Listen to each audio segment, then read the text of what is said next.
I think we're going to start in 1 minute. That's good.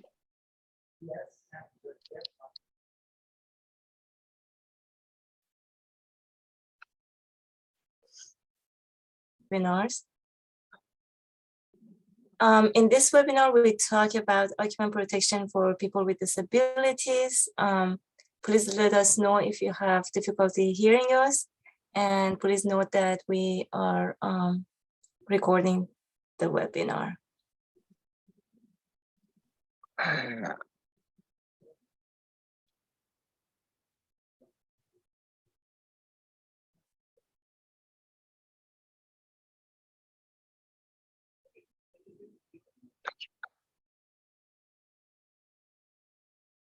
Next slide, please. So these are the speakers. I am Mansoura Jaihani. I'm a professor in the Department of Transportation at Morgan State, and also I'm the director of the National Transportation Center and Urban Mobility and Equity Center at Morgan State University. I have been at Morgan for 16 years, and I have been working on different areas of transportation modeling, driver behavior, traffic safety, connected autonomous vehicles, and equity and mobility. I have been working with Maryland Highway Safety Office for 6-7 years now. And every year we have been doing different projects related to distracted driving and occupant protection. The next speaker. Hello, everyone. My name is Ezad Vaziri, and I'm a postdoctoral research associate and also an adjunct faculty at the Department of Transportation and Urban Infrastructure at Morgan State University. I have over 10 years of experience both in industry and academic, and I have been a member of the 2 TRB committees, Standing Committee on Workforce Development and Organizational Excellence, and also Rural Intercity Bus and Special Transportation Committees. I have been working different research and teaching areas, and I hope that this webinar can be very helpful for you. Next speaker, please. Hello, everyone. My name is Ramina Javid. I am a PhD student at Morgan State University, majoring in transportation. I am also serving as a young member of the TRB Standing Committee on Rural Intercity Bus and Specialized Transportation.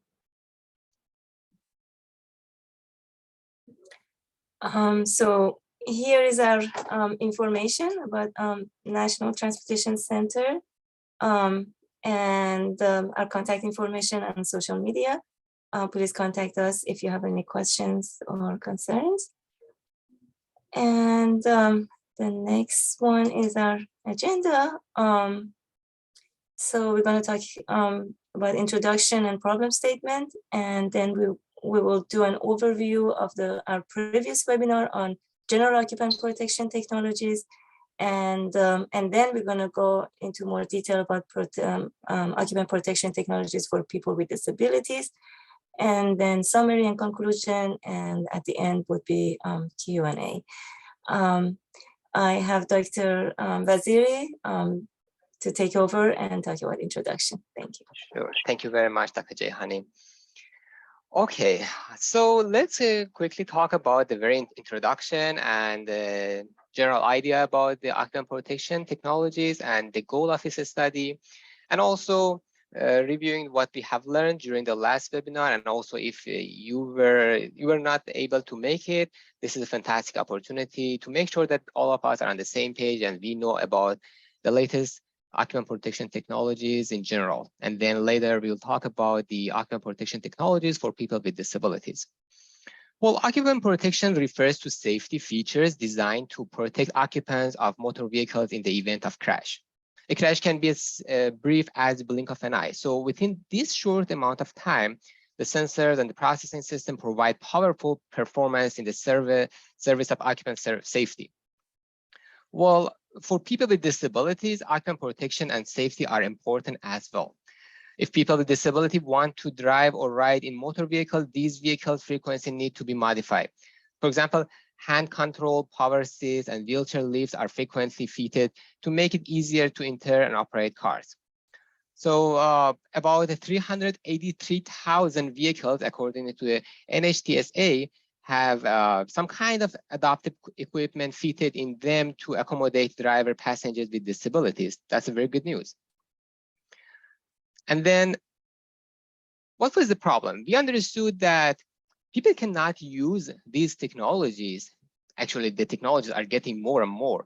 However, people cannot use them unless that they know about them and they are getting educated about them. So the identified problem is that the new occupant protection technologies, especially technologies for people with disabilities, cannot be efficient unless that people know about them. Consequently, the objective of our study is to promote a culture of safety through public education and training as much as we can about these technologies. And let's talk about the general occupant protection technologies first, as a first step that we went through it in deep last time. And now let's just refresh our mind and make sure that we are all aware of them. So the last webinar was held on April 15, 2022, which was about 5 months ago. We talked about occupant protection technologies in general. So if you are interested to learn more about this topic, please make sure that you watch our video in our YouTube channel. And definitely after this webinar, we are going to send that YouTube channel links to you just to have it handy for you. And if you want to get to the bottom of it, that video is going to be more detailed. So about the occupant, and also another thing that we did was we developed fact sheet about the webinar content and distributed it to people as much as we could.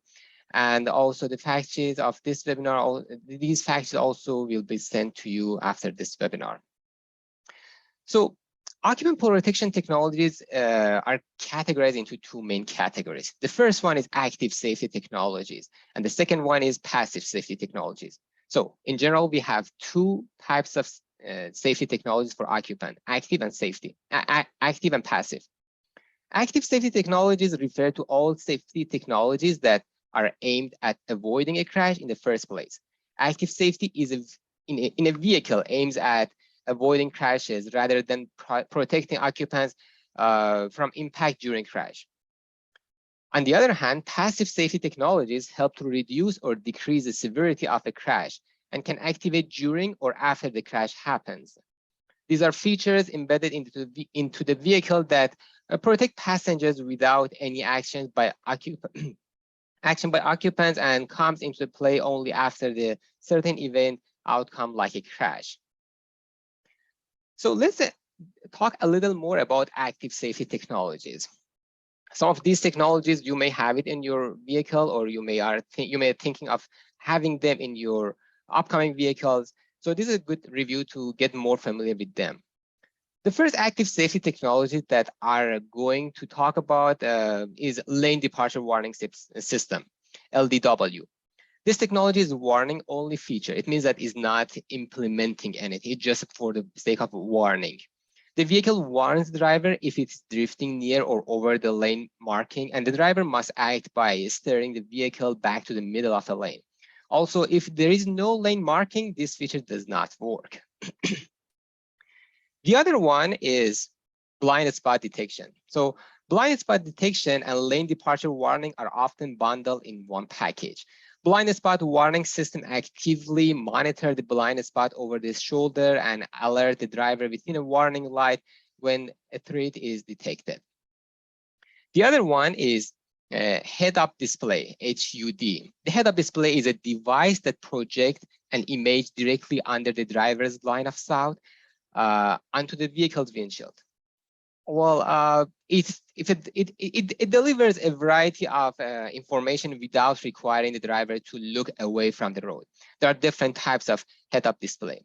The first one is in-car head-up display, which is provided by manufacturer, like built-in navigation systems, something like that. It's already there in your vehicle. The other one is head-up display app. Several developers have developed HUD applications if the driver wishes to add an HUD on a budget. A HUD app produces the picture of reflected of the vehicle windshield in the same way as the built-in HUD does. The driver can simply open the app and place his or her phone on the dashboard near the windshield. So the third one is third-party heads-up display. Detected HUD systems are available for several aftermarket providers as well. So these are little boxes that could be installed on the dashboard of the vehicle. They may be used in many vehicles, and they can be plugged into the car as well. So the other one is a collision avoidance system, also known as a driver assistance system. So this collision, once a collision happens, usually this system can inform the driver by sound or light to assist avoid the crashes. There are different types of collision avoidance system. The first one is a forward collision warning system, or FCW, which is a safety device that keeps track of the vehicle's speed, the speed of the vehicle in front of it, and the distance between them. FCW will warn the driver if the driver gets too close to the speed of the front vehicle, but it will not apply the brakes automatically. The other one is a pedestrian detection system that employs a sensor to detect human movement on the road, such as cyclists or jaywalkers, with the hopes to assisting drivers in spotting a moving item before it's too late. The other technology is driver monitoring system. In general, driver monitoring solutions imply a single camera to track the driver's numerous face expressions. It warns the driver when they when they take their eyes off the road and look at their phone, or when they are drowsy. The other one is rear cross traffic alert. Rear cross traffic alert is intended to assist drivers in backing up of spaces where the drivers may not be able to notice incoming traffic, such as parking lots. Imagine that you are coming out of your parking lot and you may not be able to see everything behind you. Well, rear cross traffic alerts looks for cars approaching from the right or left in two regions behind the drivers.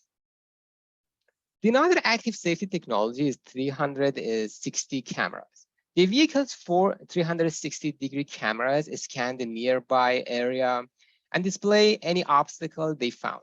Moreover, some modules have been in the virtual 3D views, which are getting more and more advanced. Another one is turn assist. As soon as the driver activates the turn signal, monitoring begins in this technology. The other one is crossing assist. And this technology is very interesting. Crossing assist detects dangerous cross traffic ahead of the vehicle and alerts the drivers visually and audibly. If the driver ignores the warning and continues to cruise into oncoming traffic, crossing assist will automatically apply the brake to stop the vehicle. Okay, so now let's take a look at the passive safety technologies. Well, I know that one of the most famous one is the airbag, and I'm pretty sure that every one of us is very familiar with it. Well, airbags first emerged on occupant protection devices in the 1970s. They were initially designed as an alternative to seatbelt, but are now used as a supplementary restraint system to the seatbelt, with the primary aims of reducing the likelihood of occupant connecting rigid internal structures in the vehicle. Well, the airbags are getting more and more advanced. So let's take a look at one of the new airbags. The picture that you are seeing right now is a new airbags that's developed by Mercedes-Benz. The company's innovation of rear seat airbags that deploy from the back panel of the front passenger seat is the most stunning innovation in all new 2021 Mercedes-Benz S-Class. This has never been done before in many other in any other vehicles because of the tremendous engineering requirements that it needs. Well, in the next slide, I'm gonna show one video talking about it. The sound might not be fantastic, but it still is gonna be okay. And I hope that you can hear it well. And let's see.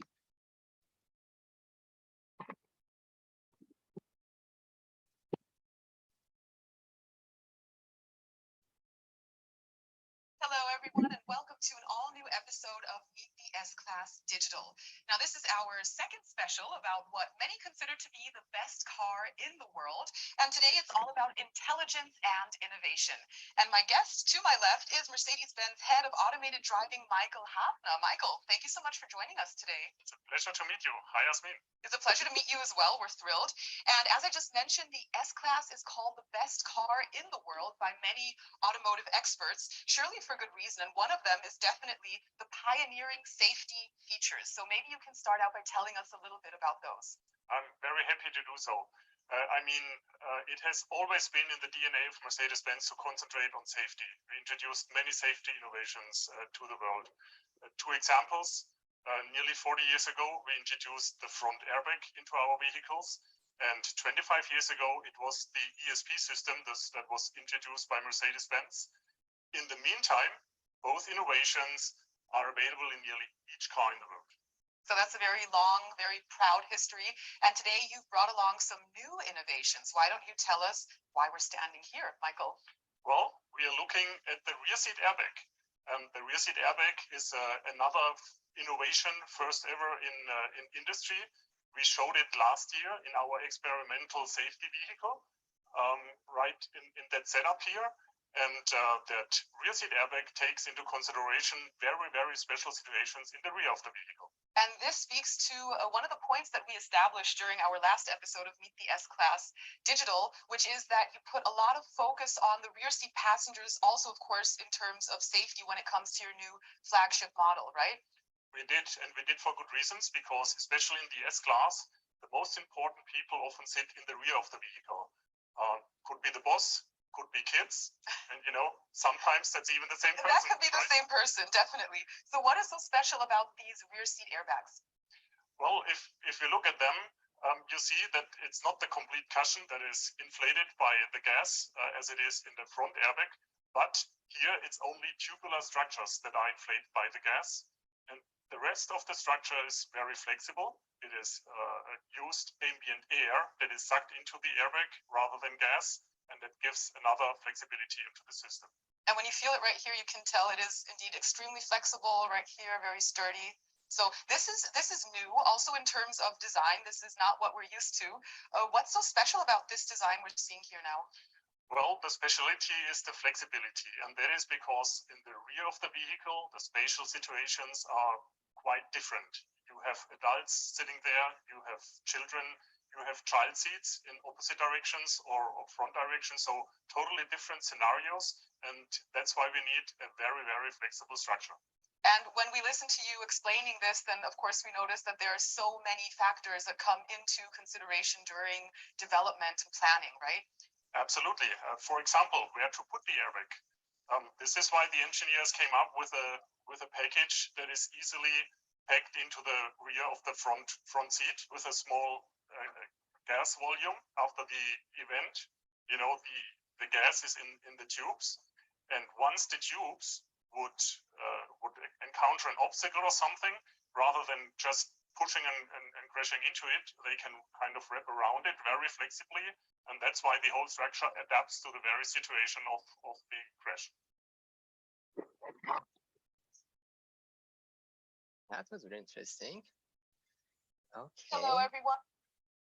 Okay, the another passive safety technology that I'm pretty sure that all of us, again, is very familiar with that is seat belts. Seat belts use can be one of the most significant cultural transformation in the car industry in the United States and throughout the world during the last several decades. Only 15% of individuals wore seat belts in the early 1980s. This percentage has already grown to around 90%.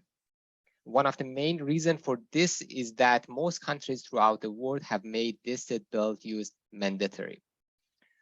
Well, belt bags is another technology. Belt bag is a combination of seat belts and airbags. In other words, it is the airbag fitted in the seat belts. In case of a crash, the torso of passengers, particularly the rib case, is subject to significant forces from seat belts. The aim of belt bags reduce the possible danger to the rib cases. And the other one is child safety seats, CSS. Another one is, so this one is always buckling children in appropriate car seats. So we know that it can boost their seats and it can reduce serious and fatal injuries by up to 80%. The appropriate use of kids' car seats is one of the most efficient way to avoid deaths in car crashes. There are a variety of kids safety seats available, and they are getting more and more advanced, and also they're very user-friendly to implement them. Okay, now let's talk about the occupant protection technologies for people with disabilities. I'm handing it to Ms. Javid now. Thank you, Dr. Azaz. So in this section, we are going to talk about occupant protection for people with disabilities. So any physical or mental condition or impairment that makes it harder for the person with the condition to engage in particular activity or interact with the world around them is referred to as a disability. So there are different kinds of disability according to the Center of Disease Control and Prevention. Movement or physical, thinking, remembering, learning, hearing, communicating, visual, mental health, and social relationships.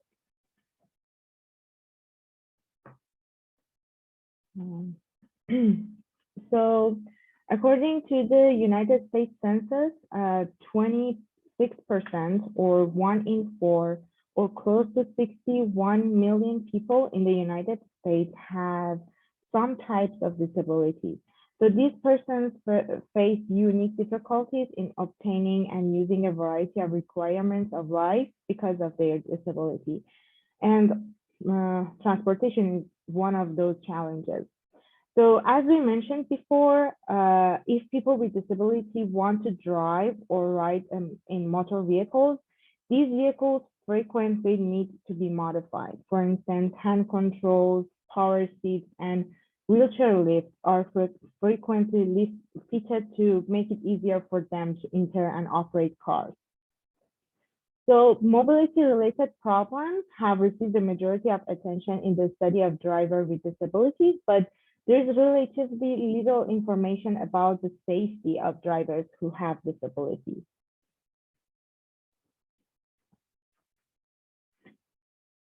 So the first category that we are going to talk about is safety technologies for people with visual impairments.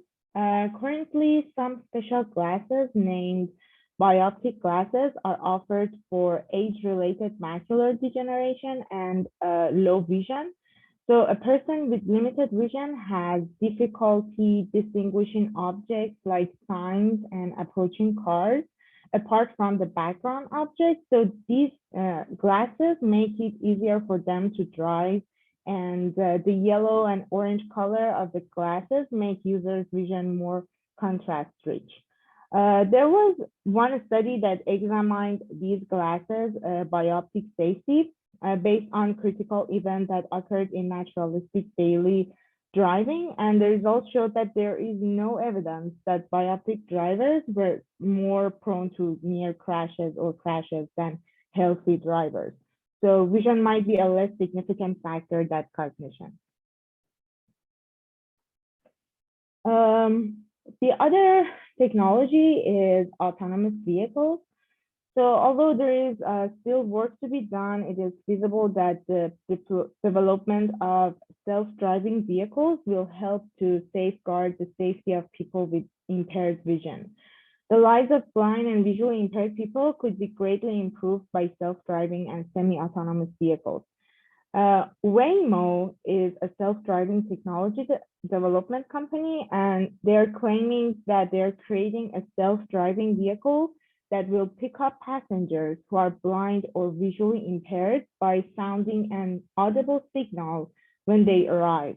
So they're also including braille marked control buttons and one app that updates the rider on the vehicle's progress. And the technology is called Waymo One, a fully autonomous ride-hailing service that has operated without an autonomous specialist in the front seat since 2020. Waymo 1 is serving riders who must be at least 18 years old of age to hail a ride in the Phoenix East Valley through the ride-hailing app they use. However, self-driving cars will need to be modified for blind and visually impaired individuals to benefit more from them. For instance, command for autonomous vehicles will probably be entered through a touch screen. So people who have visual impairment may have to use voice assistant technology. So these technology might be the next, might be improved for those in self-driving vehicles. So the next slide is a video explaining this technology.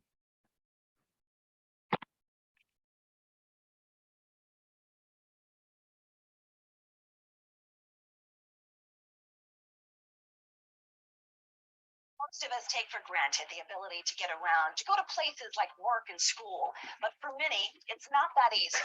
That's where autonomous driving like this comes in to assist. This is Ethan Roberts. He is a student at Foundation for Blind Children. And I understand you recently graduated from high school. Congratulations to you. Ethan is now taking college classes, and he's getting there courtesy of Waymo 1. This is the service and the vehicle that we're in right now. How did you learn about Waymo 1? And describe your experience. Yeah, so I learned about Waymo through the Foundation for Blind Children, and they kind of referred me to using the Waymo app. So I started using it. It's pretty awesome. Yes, and I want to thank you. This is my first Waymo ride. We're in the vehicle right now, and you hailed this vehicle using your cell phone. How easy is the technology? Yeah, so it's pretty easy. It's just an app that you download. You can use the app, put in a location to where you want to go, call the ride, and get in the vehicle and start riding along. With being legally blind, there's definitely some issues with getting around in public. So you have some things that you have are the public transportation systems. So you have like the LA Metro buses. Those are pretty good, but sometimes they can it might take a while for you to wait for them to arrive, and you have to kind of be on their schedule. But with the Waymo app, you can be on your own schedule, and you can go wherever you want to go, whenever you want. Where do you like to go? Because along with going to classes, I also go to, sometimes I might go to like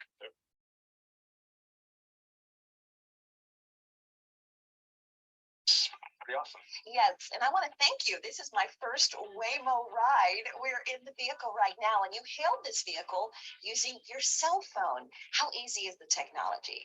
Yeah, so it's pretty easy. It's just an app that you download. You can use the app, put in a location to where you want to go, call the ride, and get in the vehicle and start riding along. With being legally blind, there's definitely some issues with getting around in public. So you have some things that you have are the public transportation system. So you have like the LA Metro buses.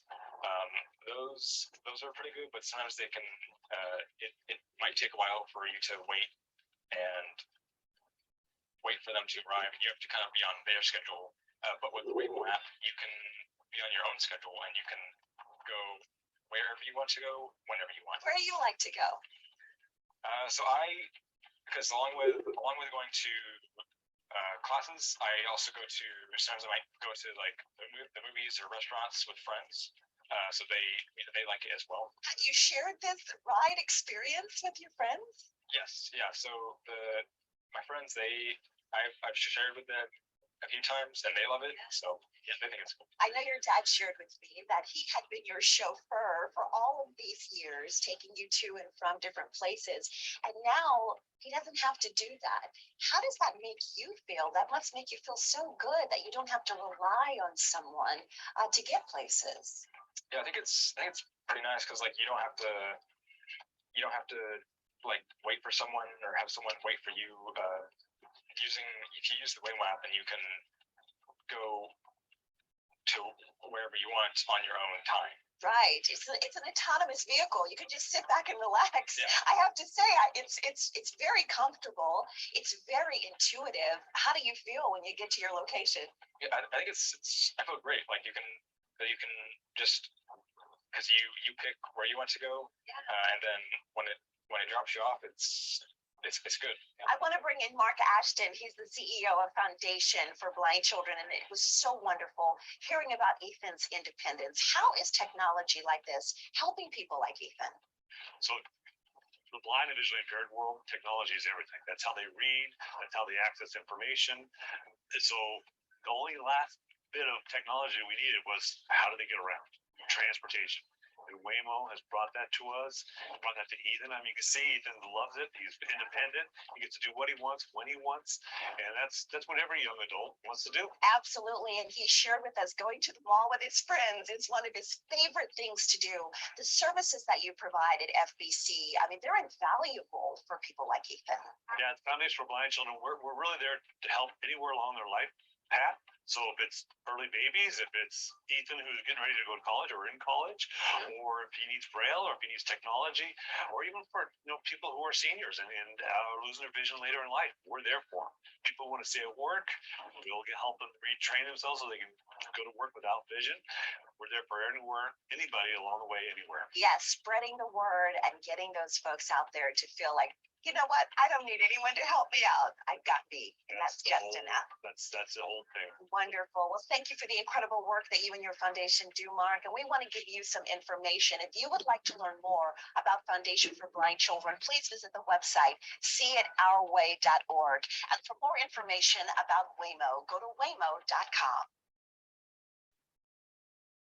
Okay, so I saw in the chat box, Mark, you asked that Waymo is currently only operates in Phoenix, Arizona, but they're planning to operate in other states. Hopefully we can see it in Maryland as well.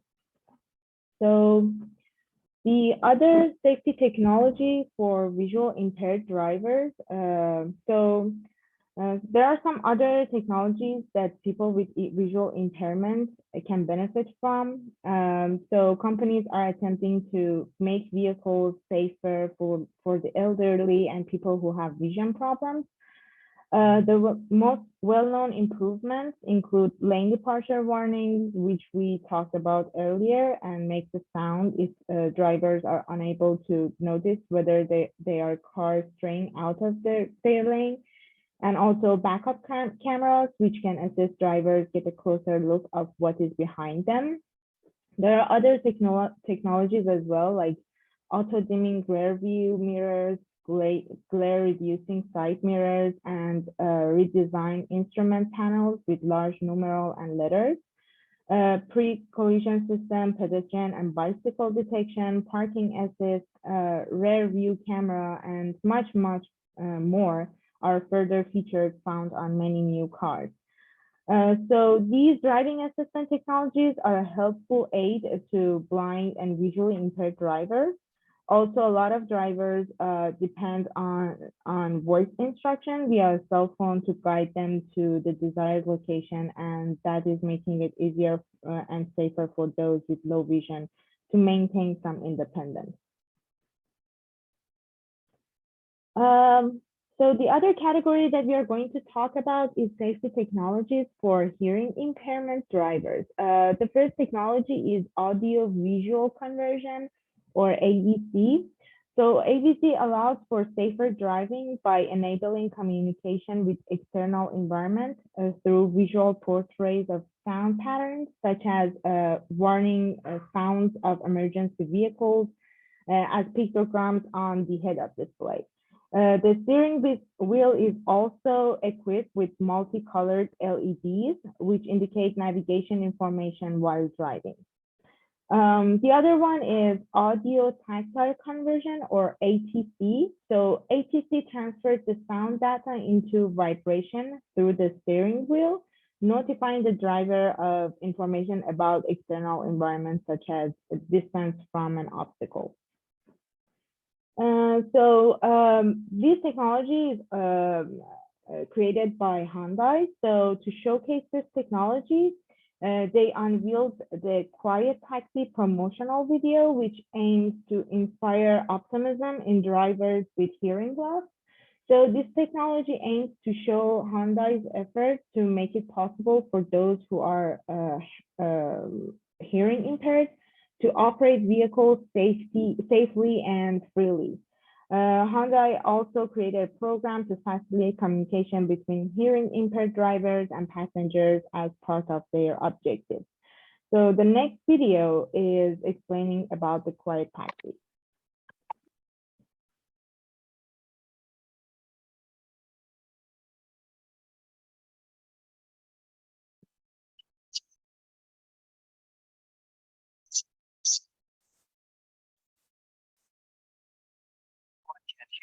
How can I drive? Deaf people are more careful and actually have very low accident rates.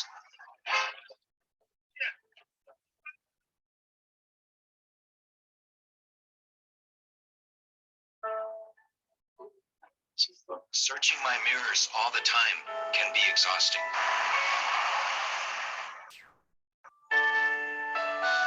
We developed technology to analyze the patterns of every sound, using AI to deliver visual aids through an LED driving wheel and HUD pictograms. Distances to obstacles are detected using sensors. The user is notified with vibrations of different lengths according to the distance.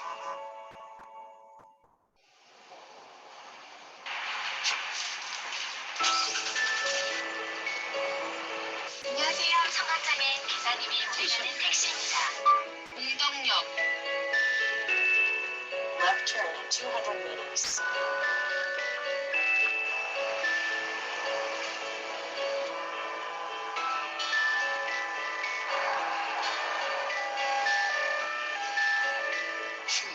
진짜 신기했어.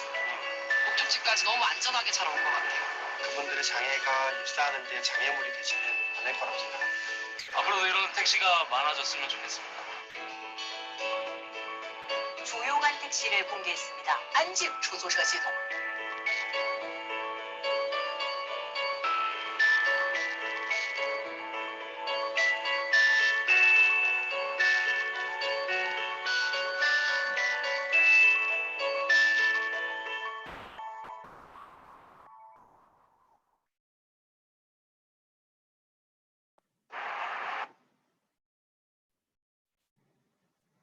There are also some modifications that are designed for people with hearing impairment. So the first modification is an alert that lets the driver know when their signal is still on, while the second modification lets the driver know when emergency sirens are going off nearby.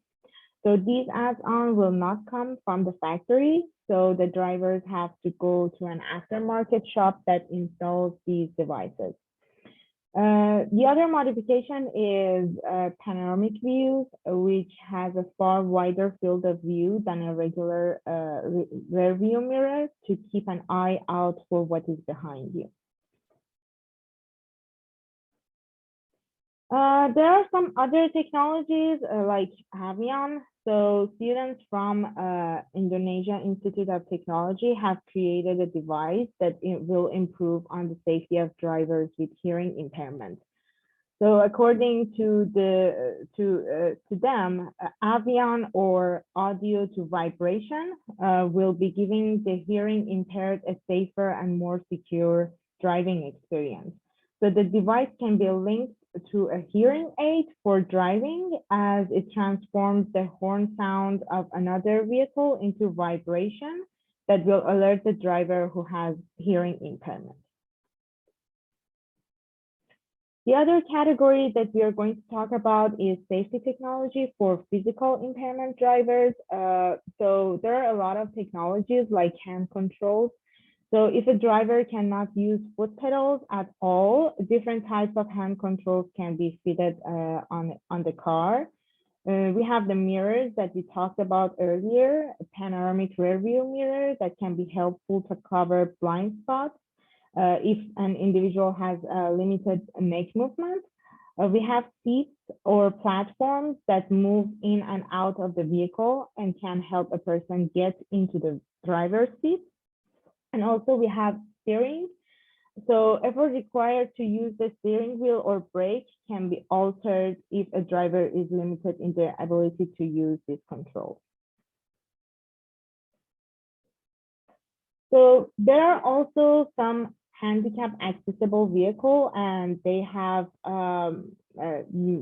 different types like the side entry, rear entry, fold out ramps, and in floor ramps that a driver can use with the choice of any of them.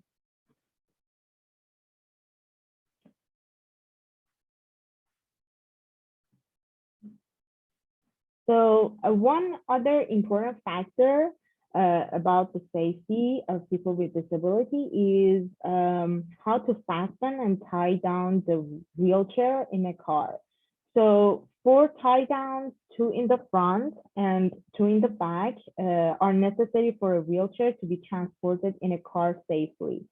Also, a 3-point seatbelt is required for everyone using a wheelchair. Anything less than this is simply not secured. For the front tie downs, the driver also have the option to use the electric reels. Each tie down is attached to the wheelchair using wheelchair fixing and is also attached to the vehicle floor using a floor fitting. The occupant belt also consists of a shoulder belt and a lap belt. The occupant belt can share the floor fitting with one of the rear tie downs or have its own tie downs. So the next video shows how you can tie down a wheelchair in a car.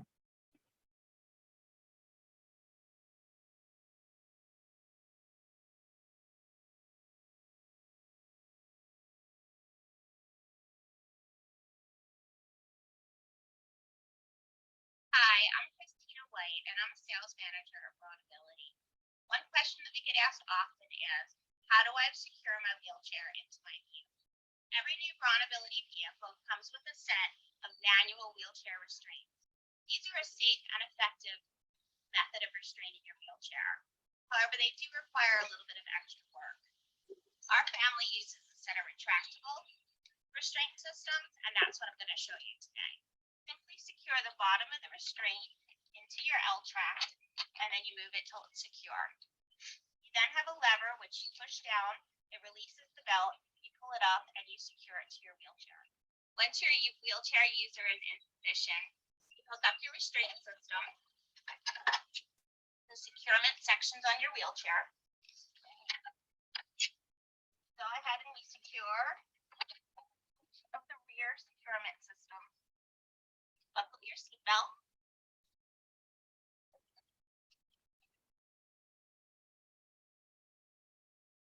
And you're ready to go off on an adventure. Your local mobility dealer can also show you some more sophisticated restraint systems. For example, if you are a wheelchair driver and you drive from your wheelchair, there are systems where you can roll into them and dock securely without having to bend over and attach restraint systems. So make sure that you go and speak with your mobility consultant and find out what's the best system for you. I hope we were able to answer some of your questions about how to secure a wheelchair into a wheelchair accessible vehicle. Happy travels.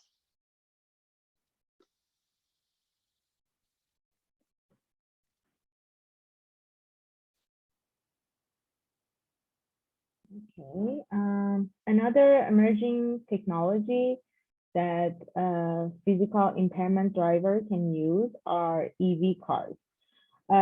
Kangaroo is a company that is developing EV cars for wheelchair drivers. So it is not the fastest electric car and it does not have the longest range, but it does have one notable claim.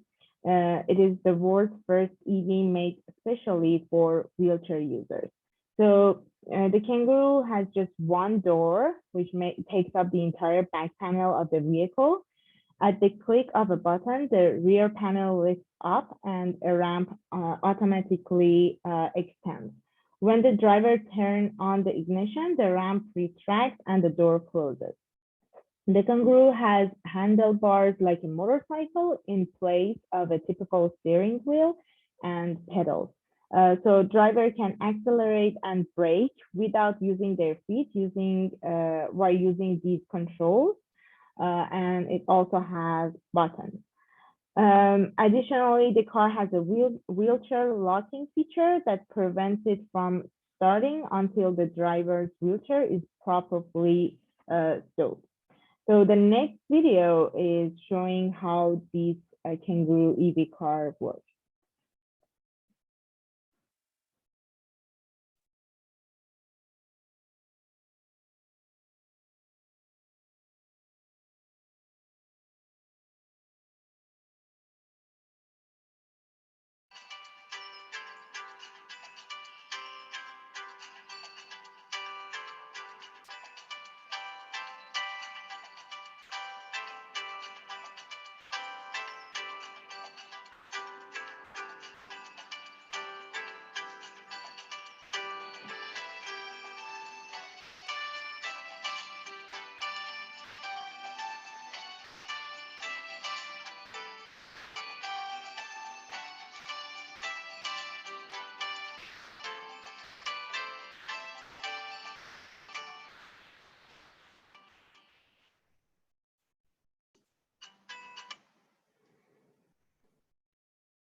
So other than other technologies that we talked about, there are also a lot of mobile apps that people with disability can use, and they can help them move easier around the city. So one of them is Wheelmate. So Wheelmate tells disabled drivers where is the nearest disabled parking spaces. Wheelmap is an app that allows users to find and share wheelchair accessible places anywhere in the world. Another one is that maps.me. Users can download a map of any location and then use it to navigate while they're offline. So when driving, this is incredibly helpful and useful for disabled drivers. Another one is Fuel Service. So this app helps disabled drivers find and get assistance refueling their vehicles. So refueling can be challenging for people who use wheelchairs and other disabled drivers, but this app wants to solve this challenge by showing you which gas station have attendants who can help you refuel your car. So they can, people can use it and search for and choose a gas station from a list or a map.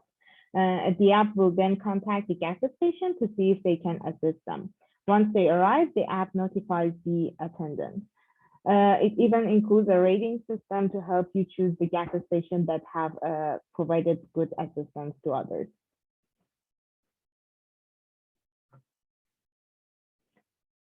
So this is the summary of what we have talked about. So the first section was about general occupant protection technologies. If you want to know more about the general technologies, you can see our recorded video, our previous webinar. So we talked about active safety technologies and passive safety technologies. And also for people with disabilities, we had several technologies that they can use, including some apps.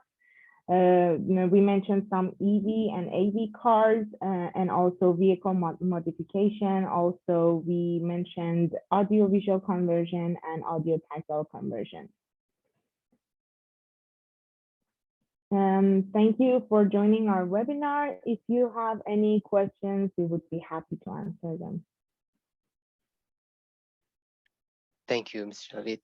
Also, I just wanted to just jump in and thank Mr. Mark Wall for his fantastic help, and definitely we couldn't do this without his help, and I really appreciate his help and I really acknowledge it. Thank you very much. And we're more than happy to hear if anyone has any question, any comment, and they want to share any experiences. you are more than welcome to say.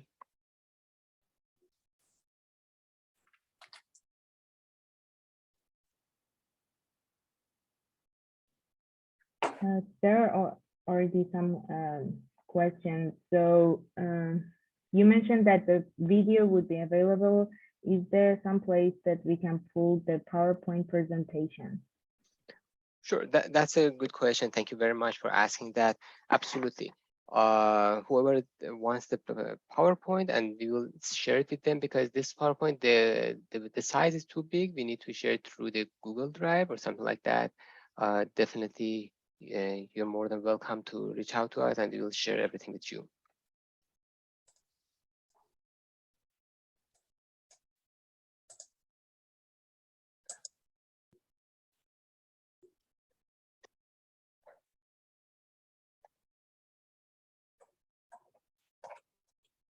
Okay. If there is no more questions.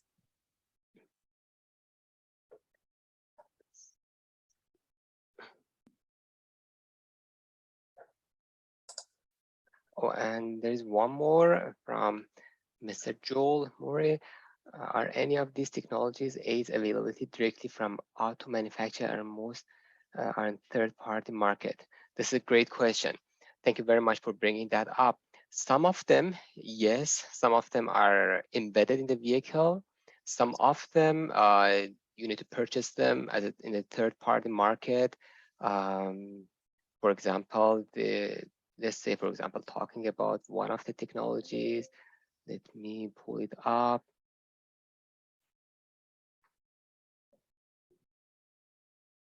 For example, the heads-up display, some of them are manufactured in the vehicle, they're already there. Some of them you need to purchase them, and some of them they are just apps.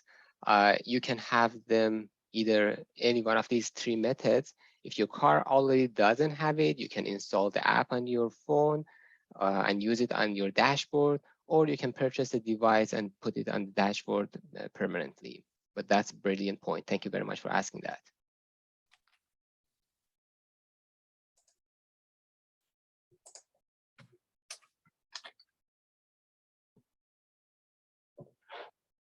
Any other questions? Are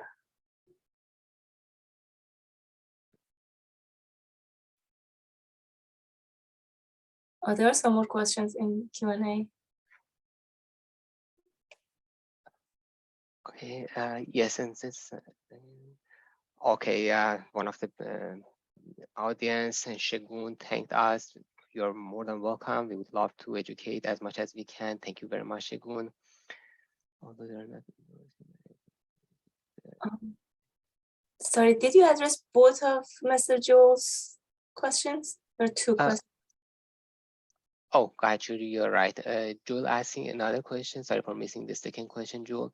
Are there watchdog organization to monitor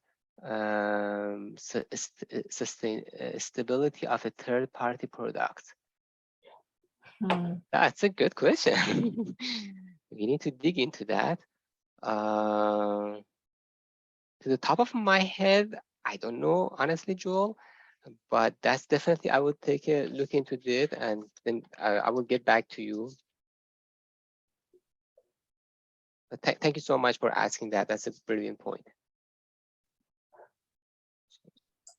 Very good.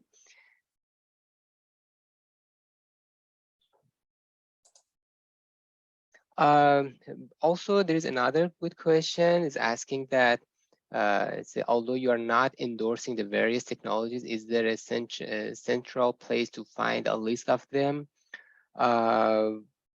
We haven't found any specific website or anything that has everything available, but what we have done, we try to gather as much as we could from different websites, different places, reaching out to different organizations, and we have everything embedded in our report.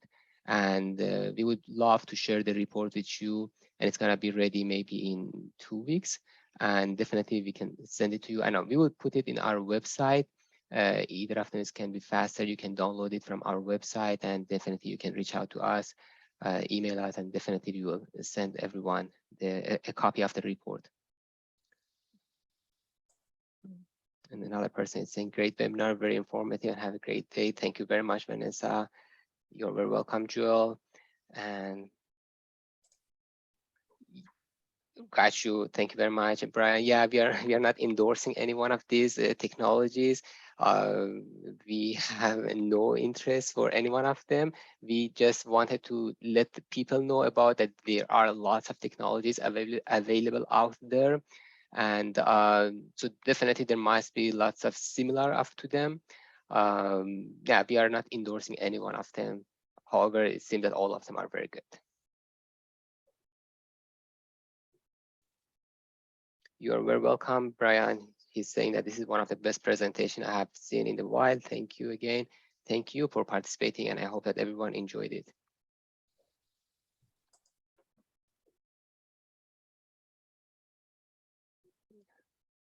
Thank you very much, Arisa. It was our pleasure.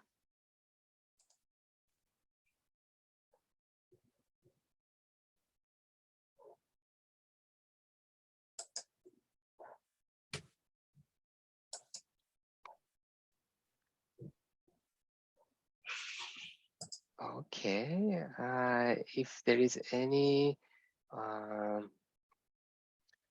thank you very much, Abul Paz. I really appreciate your kindness. Okay, if there is anyone, it seems that there is no more question. Yeah. Thank you everyone for attending, and many thanks to Dr. Waziri and Ramina for their hard work and great work that they have always been doing. Sure. Thank you very much, Dr. Jehani. Definitely, we can't thank you enough for your great leadership, and it couldn't have been done without your leadership and the fantastic support of Mark. Thank you so much. Yes, many thanks to Maryland Highway Safety Office, Mark. Thanks. Have a great day, everyone. Thank you, everyone. you. Bye. Bye. Bye.